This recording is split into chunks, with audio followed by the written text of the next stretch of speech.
उसको ये कह दें कि मुझे मारे कम। ये नहीं उसने कहा कि मुझे ना मारे, उसने कहा मुझे मारे कम, कि यार मुझे मारे कम। जो आपको चाहिए, जो पासवर्ड चाहिए, जो चीजें चाहिए आप ले ले। और बल्कि उसने बताया कि उसने दे भी दिया सारा। मेरा 23 दिन का रिमांड लिया मैंने, पहले 23 मिनट के अंदर उनको सब कुछ दिया। दूसरे मुल्क की गवर्नमेंट उसको इनवाइट करती है as a guest of honour, तो ये पाकिस्तान के लिए वैसे ही बड़ी ऑनर की बात है। दफ्तर बुलाकर ब्लैकमेल किया गया, धमकियां लगाई गई, जजेस के नंबर दिखाए गए, ये देखें जी हम जज भी खुद हैं। लिस्ट दिखाई ऐसे स्क्रॉल करके कि ये देखो मेरा इस जज से भी ताल्लुक है, मेरा इन जज से भी ताल्लुक है, मेरा इस जज से भी ताल्लुक है। मरते दम तक नहीं भूल पाएगा जो जो चीजें उसके साथ हुई। और बहुत सारे ऐसे सवालात खड़े कर दिए, बहुत सारे इदारों के ऊपर सवालात हैं। 7 करोड़ से बात चलती चलती चलती चलती 60 लाख तक आ गई। कहता कि भाई लगता है तुझे सारा पैसा कब्र में लेके जाना है। तो उसको इतने थप्पड़ मारे हुए थे कि उसका चेहरा लाल हुआ था। मैं इनके साथ पूरी तरह कोऑपरेट कर रहा हूँ, वो फिर भी मुझे मारी जा रहे हैं, मुझे माँ बहन की गालियां दे रहे हैं। टॉर्चर कर लिया, चीजें कर ली, बच्चे से उसको गालियां निकलवाने का क्या तुक बनता था। बच्चा कहता कि तब इतना को उसको ख्वार कर दिया गया कि वो खुद खुशी करने पर मजबूर हो गया। हमारे इदारे गलत नहीं हैं, इदारों के अंदर जो लोग हैं, जो अफसर हैं, जो कुछ लोग हैं, वो गलत है। किसी के साथ गलत करेंगे तो वो आपके साथ भी होगा, और या आपको उसका जवाब दुनिया में ही देना पड़ेगा। अस्सलाम वालेकुम जी, मैं हूं हसनैन चौधरी और आज हम बात करेंगे ढक्की बाई का पहला वीलॉग। 100 दिनों के बाद, 100 दिनों की कैद काटने के बाद, या परेशानी के बाद, या मुश्किलात के बाद, कोई भी आप इसको कह सकते हैं कि एक जिंदगी का नया एक फेज जो है वो उसका शुरू हुआ है। और उसके बाद उसने अपनी 3 माह की वो 100 दिनों की आप बीती बताई है कि किस तरह जिंदगी के वो 100 दिन उसके गुजरे, जो वो मेरा ख्याल है ज़िंदगी में कभी नहीं भूल पाएगा, मरते दम तक नहीं भूल पाएगा। जो जो चीज़ें उसके साथ हुई, जिस तरह टॉर्चर का सामना करना पड़ा, मुश्किलात का सामना करना पड़ा, और उसके बाद एक दोबारा से अब वो अपनी ज़िंदगी में वापस आया है और चीज़ों को दोबारा करने की कोशिश करेगा। क्योंकि साइकोलॉजिकल जो इशू होता है वो मेरा ख्याल है कि सारी ज़िंदगी आपका जो है वो ख़त्म नहीं हो पाता। तो पहला वीलॉग उसने किया और बहुत सारे ऐसे सवालात खड़े कर दिए, बहुत सारे इदारों के ऊपर सवालात हैं जिनके जवाब जो हैं वो पता नहीं मिल पाएंगे या नहीं मिल पाएंगे। लेकिन दूसरी तरफ देखा जाए तो हमारी जो इंटेलिजेंस एजेंसीज हैं, उन्होंने जो अपना रोल प्ले किया और किस तरह जो है वो खामोशी के साथ उन्होंने काम किया, किसी को पता भी नहीं चलने दिया, और ऐसी काली भीड़ों को बेनकाब किया और मुआशरे के सामने नंगा भी किया, और उनके खिलाफ सख्त एक्शन लिया गया। और ये बताया कि अगर कोई भी ऐसा गलत काम करने की कोशिश करेगा तो उसके खिलाफ इसी तरह से एक्शन होगा। वो कोई भी शहरी हो, वो कोई भी यूट्यूबर हो, वो कोई भी बिजनेसमैन हो, कोई भी ऐसा शख्स हो, अगर कोई भी ऐसा काम करता है तो उसके खिलाफ एक्शन ज़रूर होता है। और वैसे भी कहा जाता है कि अगर आप किसी के साथ गलत करेंगे तो वो आपके साथ भी होगा, और या आपको उसका जवाब दुनिया में ही देना पड़ेगा।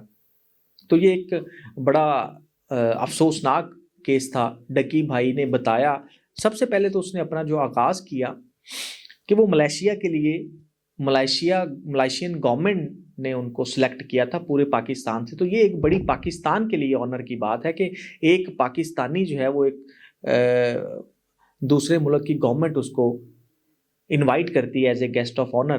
तो ये पाकिस्तान के लिए वैसे ही बड़ी ऑनर की बात है। तो वो बड़ी खुशी के साथ पैकिंग करते हैं, और पैकिंग करके जो एयरपोर्ट पर जाते हैं, और वहाँ पर किस तरह उसको रोक लिया जाता है और फिर तजलील के साथ हथकड़ी लगाकर गिरफ्तार करके उसको NCCIA दफ्तर लाया जाता है। जब पहली मुलाकात एडिशनल डायरेक्टर साहब से होती है, उनके कमरे में लाया जाता है, तो वहाँ पर जब उसको पहला थप्पड़ मारा जाता है तो वो बड़ा रो रो कर बताता है कि यार जो आपको चाहिए, जो पासवर्ड चाहिए, जो चीज़ें चाहिए आप ले लें। और बल्कि उसने बताया कि उसने दे भी दिया सारा। जो 23 दिन का रिमांड हुआ, वो 23 दिन का रिमांड, उन्होंने कहा कि 23 मिनट में मैंने सब कुछ उनको बता दिया। मोबाइल का पासवर्ड दे दिया, लैपटॉप का पासवर्ड दे दिया, IDs का पासवर्ड दे दिया, ईमेल का पासवर्ड दे दिया। मतलब जो भी मोबाइल के अंदर या ऑनलाइन उसकी जो भी चीज़ें थी वो सब की सब उन्होंने बता दी। लेकिन उसके बावजूद उसको टॉर्चर किया गया, और इस तरह अपने मफाद के लिए या पैसों के लिए टॉर्चर किया गया, और उससे मुख्तलिफ डिमांड्स रखी गई। 7 करोड़ रुपया दें तो आपको जो है वो हम छोड़ सकते हैं, या आपको रिलीज़ कर सकते हैं, या आपके खिलाफ कार्रवाई मज़ीद नहीं होगी। तो इस तरह 7 करोड़ से बात चलती चलती चलती चलती 60 लाख तक आ गई। और वो भी उन्होंने किसी से उधार मांगकर किस तरह जो है वो अदा की है वो उनको ही पता है या उनकी फैमिली ही जानती है। हम महसूस तो कर सकते हैं, फील तो कर सकते हैं, लेकिन उस तरह जिन पे गुजरी है वो हम नहीं जान सकते। तो सबसे बड़ा तो ये है कि एक इदारे के अंदर जो अफसरान हैं वो इस तरह सारे मिलकर एक बंदे को टॉर्चर करते हैं और उसको मीडिया पर उसकी तजलील करते हैं, उसको उसकी फैमिली को परेशान करते हैं और फिर बाद अज़ां पैसे लेकर जो है वो सब रवैया उनके बदल जाते हैं और फिर वो उसी तरह रूटीन में मुलाकात भी करवाते हैं। लेकिन पहले जब उसको गिरफ्तार किया गया तो उसमें जो $6,23,000 का जिक्र किया जाता है, वो $6,23,000 इन्होंने उनका नुकसान भी किया और तकरीबन 9 करोड़ मालियत के जो डॉलर थे वो इन्वेस्टिगेशन ऑफिसर जो शोएब साहब हैं वो अपने अकाउंट में ट्रांसफ़र करवा लेते हैं।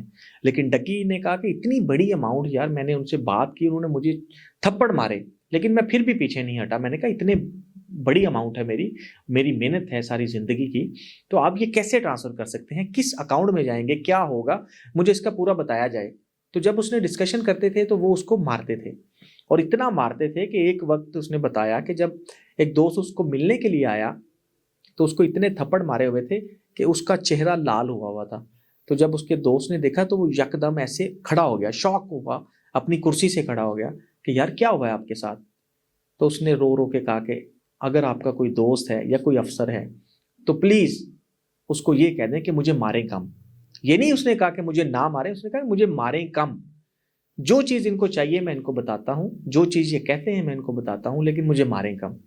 तो ये बड़ा ही एक रो रो कर उसने जो अपने आप बीती बयान की और ये सारी चीज़ें बताई, तो मेरा ख्याल है इस पे हर बंदा जो है वो अश्कबार भी हुआ और ये बड़ी एक सोचने वाली बात है। लेकिन ये जिस बंदे पे बीती है ख़ास तौर पर वो इसको बेहतर समझ सकता है। जिस तरह उसकी फैमिली को ख्वार होना पड़ा, उसको दफ्तर बुलाकर ब्लैकमेल किया गया, धमकियां लगाई गईं, जजेस के नंबर दिखाए गए, ये देखें जी हम जज भी खुद हैं, हम आईओ भी खुद हैं, हम सब कुछ, हम सब यहाँ पर खुद ही करते हैं, कोई आपको कुछ नहीं कर सकता। और फिर जिस तरह बड़े भाई का किरदार उसके अंदर आया और बड़े भाई ने किस तरह खामोशी के साथ उसकी मदद की और खामोशी के साथ ये पूरा जो नेटवर्क था उसको बेनकाब किया, तो ये एक बहुत बड़ी बात है और इस पर सलूट भी बनता है हमारी एजेंसीज़ को कि उन्होंने इस तरह से जो है वो एक बड़ा नेटवर्क बेनकाब किया। और ख़ास तौर पर मैं 2 चीज़ें और आपको इसमें बताना चाहूँगा कि एक, बच्चे को कॉल की जाती है और उसको बताया जाता है कि ये देखें आप इसको जानते हैं? उसने कहा जी ये तो डकी भाई है। उसने कहा आप इसकी वीडियो भी देखते हैं? उसने कहा जी मैं इसकी वीडियो भी देखता हूँ। एक चुपेड़ मारी जाती है, एक थप्पड़ मारा जाता है डक्की भाई को और हाथ उठाकर उसको बिठाया जाता है टखनों के ऊपर और मतलब इतनी तजलील की जाती है उस बच्चे के सामने कि बच्चा खौफ ज़दा हो जाता है और फिर उससे बच्चे से पूछा जाता है कि क्या आप इसकी वीडियो देखोगे? उसने कहा जी नहीं, मैं अब इसकी वीडियो नहीं देखूंगा। लेकिन वो बच्चा कौन था और उसके जहन के ऊपर क्या असरात थे और ये जो अभी वीलॉग में उसने बताया, जो जो भी इसको सुनेगा उसके जहन के ऊपर क्या असर आएगा, क्या सोचेगा, वो क्या बताएगा, क्या वो अपने वालदैन से बात करेगा। तो ये बड़ी इमोशनल सा एक वीलॉग था जिसमें उसने अपनी आप बीती बताई और उस बच्चे से गालियां निकलवाई गई। चले कुछ भी है, टॉर्चर कर लिया, चीज़ें कर ली, बच्चे से उसको गालियां निकलवाने का क्या तुक बनता था। तो ये बहुत सारी ऐसी चीज़ें हैं और एक और मैं उसका वीलॉग के अंदर से एक चीज़ बताना चाहूँगा। जब वो जेल में गया तो जेल में जुडिशल करने का 30 लाख लिया गया, आरोप जतोई को जो है वो केस में ऐड ना करने का 60 लाख रुपए लिया गया। और इसके साथ जब वो जेल में गया तो वहाँ पर उसने बताया कि जब मैं वो कमरे में गया मेरी ज़िंदगी का वो एक अजीबोगरीब दिन था कि मुझे पता ही नहीं था कि मैं यहाँ भी हूँगा और कभी ऐसे कोई फैमिली मेम्बर, कोई ऐसा बंदा, ना कभी जेल देखी, ना कभी किसी से मिले, ना कोई ऐसा। तो उस जब सेल में गया तो सेल में जब उसने पंखे को देखा तो पंखा बहुत ऊंचा था और उसने कहा कि अगर पंखा भी इतना ऊंचा है नहीं तो मैं यहाँ पे खुदकुशी भी नहीं हो सकती। तो इसका मतलब है कि अगर ये जान ज़ाया हो जाती, अगर वो खुदकुशी कर लेता वहाँ पे या किसी भी जगह पे खुदकुशी कर लेता, जितना उसको टॉर्चर किया गया था, मेंटली हैरास किया गया और मतलब इतना को उसको ख्वार कर दिया गया कि वो खुदकुशी करने पर मजबूर हो गया। तो अगर ये खुदकुशी कर लेता, जान ज़ाया हो जाती, तो इंटरनेशनली क्या एक पाकिस्तान का इमेज रह जाना था। एक यूट्यूबर है वो मारूफ, एक समझ लें कि 9-10 मिलियन लोग, यानी कि आप समझ लें कि इतने करोड़ों लोग उसको देखते हैं रोज़ाना की बुनियाद पर और वो जिस तरह भी काम करता है, पाकिस्तान के लिए काम करता है, पाकिस्तान में रेवेन्यू लेके आता है, तो मेरा ख़्याल है कि ये जो कुछ हुआ उस पे सोचने की ज़रूरत है और ख़ास तौर पर जो हुकाम बाला हैं उनको भी सोचने की ज़रूरत है। हमारे इदारे गलत नहीं हैं, इदारों के अंदर जो लोग हैं, जो अफ़सर हैं, जो कुछ लोग हैं वो गलत हैं। सारे इदारे गलत नहीं हैं, लेकिन उसके बावजूद देखें तो हमारी ऐसी एजेंसीज़ भी मौजूद हैं जो इन करप्ट नेटवर्क और करप्ट प्रैक्टिस करने वाले अफराद के ख़िलाफ़ काम करती हैं और ये दिखाती हैं दुनिया को और आवाम को कि नहीं, अगर बुरे लोग हैं तो उनके ख़िलाफ़ एक्शन लेने के लिए हमारे इदारे भी हैं। तो ये उनको जिस तरह से बेनकाब किया गया और ख़ास तौर पर जो मैं बात करना चाहूँगा, उसने एक पाकिस्तानी होने का हक़ भी अदा किया। उसने कहा कि ये सोचते थे लोग कि मैं जब भी बाहर आऊँगा तो मैं पाकिस्तान को छोड़ जाऊँगा, लेकिन नहीं, मुझे 8 साल लोगों ने प्यार दिया, मोहब्बत दी। अगर मेरे 3 महीने मुश्किल में गुज़रे हैं तो मैं कभी भी पाकिस्तान को छोड़कर नहीं जाऊँगा। मैं पाकिस्तान में ही रहूँगा और पाकिस्तान ही मेरा मुल्क है और मैं यहाँ पर रहकर ही काम करूँगा, जिस तरह से पहले कर रहा था। और बल्कि उसने अपने जो है वो वीलॉग के हवाले से भी लोगों से माज़रत की कि अगर किसी को लगता है कि कोई ऐसा कंटेंट मैंने बनाया है जो नहीं होना चाहिए था, तो उस पर भी मैं माज़रत ख़्वाह हूँ। तो मेरा ख़्याल है कि अब इदारों को बेहतर सोचना चाहिए और इस तरह किसी आम शहरी, बिजनेसमैन, कारोबारी अफराद, किसी के ख़िलाफ़ भी कोई ऐसी मफाद के लिए, अपने मफाद के लिए कार्रवाई की जाती है, तो उस पर एक प्रॉपर कानून साज़ी भी होनी चाहिए और उसका पूरा एक इन्वेस्टिगेशन का जो प्रोसेस है, वो साफ़ और शफ़ाफ़ होना चाहिए।